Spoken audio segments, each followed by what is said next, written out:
Japan میں صرف ایک طالبہ کی خاطر 3 سال ریلوے اسٹیشن برقرار رہا۔ لڑکی کی گریجویشن ہوتے ہی بند کر دیا گیا۔ اس کو کہتے ہیں تعلیم کی قدر۔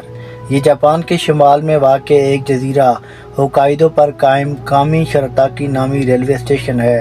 گزشتہ 3 برس سے اس اسٹیشن پر روزانہ صرف ایک مسافر کے لیے 2 ٹرینیں رکتی تھیں۔ جاپان ریلویز نے آج سے 3 برس قبل اس اسٹیشن کو دور دراز ہونے اور اس روٹ پر مسافر نہ ہونے کی وجہ سے بند کرنے کا فیصلہ کیا، لیکن انتظامیہ نے اپنا فیصلہ اس وقت تبدیل کر دیا جب انہیں معلوم ہوا کہ ایک مسافر ہے جو روزانہ اس ریل گاڑی پر سفر کرتا ہے۔ اس ویران اسٹیشن پر رکنے والی یہ ریل گاڑی ایک لڑکی کے کالج جانے کا واحد ذریعہ تھی۔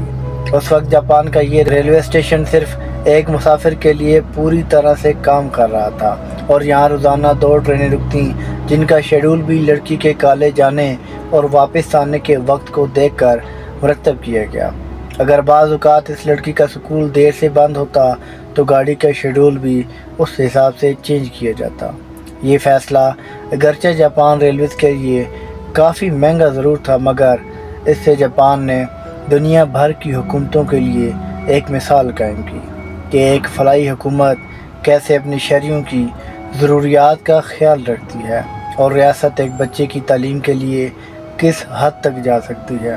مذکورہ طالبہ نے کالج کی تعلیم مکمل کی اور جاپان ریلویز کے مطابق یہ اسٹیشن اس وقت تک ایسے ہی کام کرتا رہا جب چین کے ٹی وی چینل CCTV نے یہ واقعہ اپنے فیس بک پیج پر شیئر کیا تو لوگوں کے کمنٹس پڑھنے کے لائق تھے۔